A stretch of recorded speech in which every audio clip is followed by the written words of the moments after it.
Om Swastiastu. Perkenalkan, nama saya Nilo Sandewi, nomor induk mahasiswa 2211041054, kelas 1C, program pendidikan PG PAUD, jurusan Dharma Acarya. Tugas mata kuliah yang saya bahas yaitu mata kuliah konsep dasar pendidikan anak usia dini. Adapun materi yang akan dibahas ada 3, diantaranya 1. Kelembagaan pendidikan anak usia dini. Yang kedua, pengaturan penyelenggaraan pendidikan anak usia dini. Yang ketiga, layanan pendidikan anak usia dini berkebutuhan khusus. Materi yang pertama, kelembagaan pendidikan anak usia dini.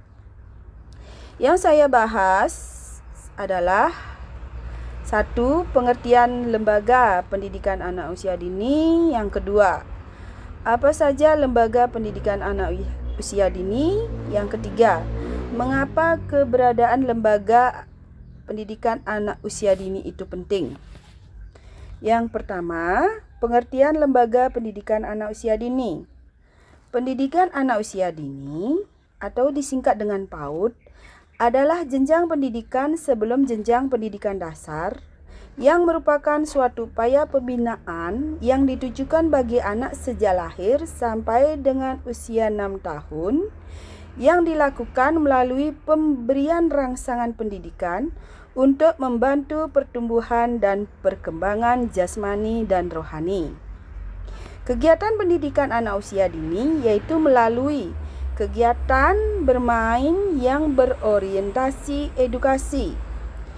Yang dimaksud dengan berorientasi edukasi adalah kegiatan bermain yang bermakna yang dilakukan melalui kegiatan pembelajaran yang mampu membangun pengetahuan dan pemahaman anak dan memberikan pengalaman yang menyenangkan bagi anak.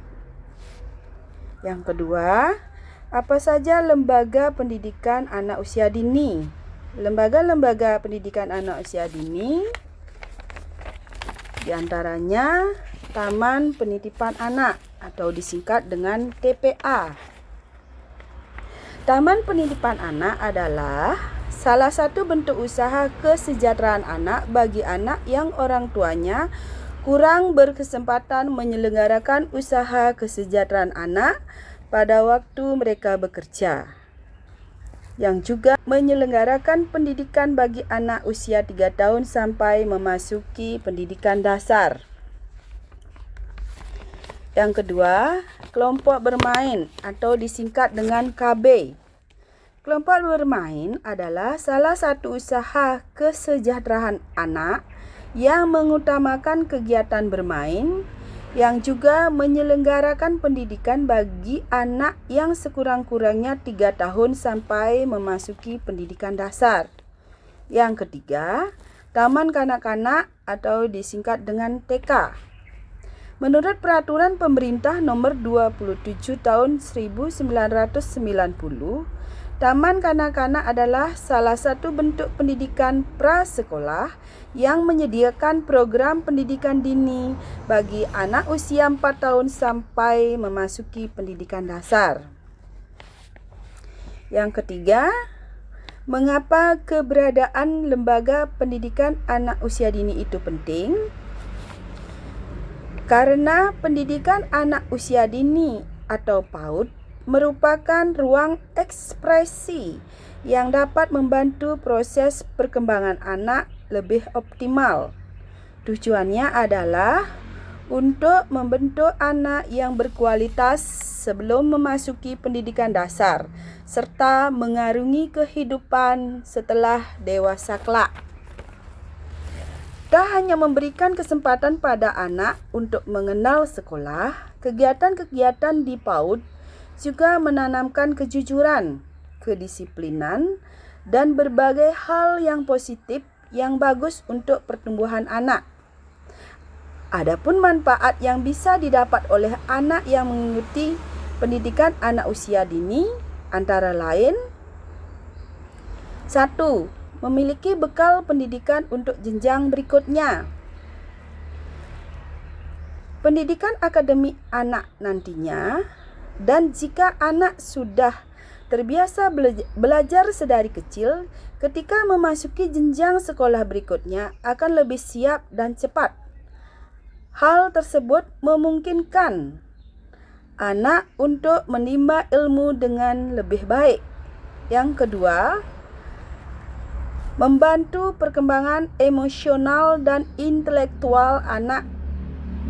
Pendidikan anak usia dini juga bisa membantu perkembangan emosional dan kecerdasan anak. Selain itu, anak juga bisa memiliki sikap lebih sabar, mandiri, dan mudah bergaul dengan orang lain. Anak juga akan diajarkan untuk berhitung, membaca, menulis, dan terlatih untuk menuang kreativitasnya melalui kegiatan yang menyenangkan, dan pengalaman yang didapat di PAUD dapat memupuk kecerdasannya. Yang ketiga, kepribadian anak menjadi lebih positif. Salah satu yang terpenting dalam pendidikan anak usia dini adalah membantu anak untuk menjadi pribadi yang lebih baik. Dengan bersosialisasi dengan teman sebayanya, mereka belajar dan bermain dengan senang. Anak-anak bisa mengelola stres dan belajar menyelesaikan masalah. Hal itu membuat kecenderungan kepribadian yang lebih positif di masa depan. Adapun pentingnya pendidikan anak usia dini, yang lainnya adalah 1. Bisa membentuk jiwa pembelajar sejati sejak dini. Yang kedua, mampu bersosialisasi sejak dini. Yang ketiga, mampu bekerja sama sejak dini. Yang keempat, bisa melatih konsentrasi sejak dini. Yang kelima, mampu melatih kesabaran sejak dini. Yang keenam, tertanam rasa hormat kepada orang yang lebih tua sejak dini. Yang ketujuh, memiliki kepercayaan diri dan harga diri sejak dini. Yang terakhir, yang kedelapan, terbiasa dengan keberagaman. Pembahasan yang kedua, pengaturan penyelenggaraan pendidikan anak usia dini.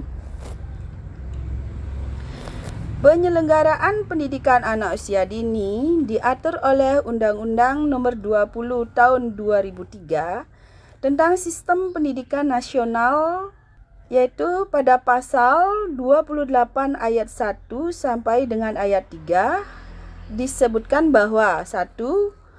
Pendidikan anak usia dini diselenggarakan sebelum jenjang pendidikan dasar. Yang kedua, pendidikan dasar usia dini diselenggarakan melalui jalur formal dan non-formal. Pendidikan anak usia dini diselenggarakan melalui jalur pendidikan normal, non-formal, atau informal. Jalur pendidikan formal diantaranya adalah taman kanak-kanak. Jalur pendidikan non-formal atau informal adalah kelompok bermain dan taman penitipan anak. Apa itu penyelenggara pendidikan?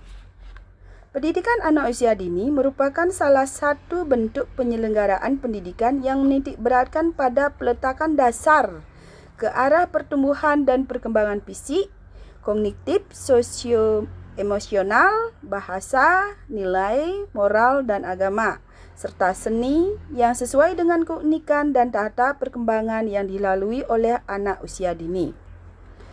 Apa saja yang menjadi komponen penyelenggaraan PAUD? Manajemen lembaga PAUD menitik beratkan pada 4 komponen, yaitu 1. Pengelolaan tenaga kerja, pendidik, dan tenaga kependidikan.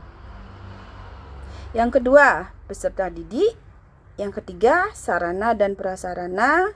Yang keempat, pengelolaan keuangan. Bagaimana persyaratan pendidikan anak usia dini? Persyaratannya adalah 1. Persyaratan pendirian pendidikan anak usia dini dan TK. 2. surat pengantar dari Kepala Dinas Pendidikan. Yang ketiga, surat permohonan ditujukan kepada Dinas Penanaman Modal. Yang keempat, surat rekomendasi dari Kepala Dinas Pendidikan. Yang kelima, denah lokasi lembaga. Yang keenam, data pembimbing. 7, daftar peserta atau anak didik. Yang kedelapan, jadwal kegiatan belajar mengajar. Materi yang ketiga yaitu layanan pendidikan anak usia dini berkebutuhan khusus. Yang saya akan bahas yaitu apakah yang dimaksud dengan layanan pendidikan anak usia dini berkebutuhan khusus.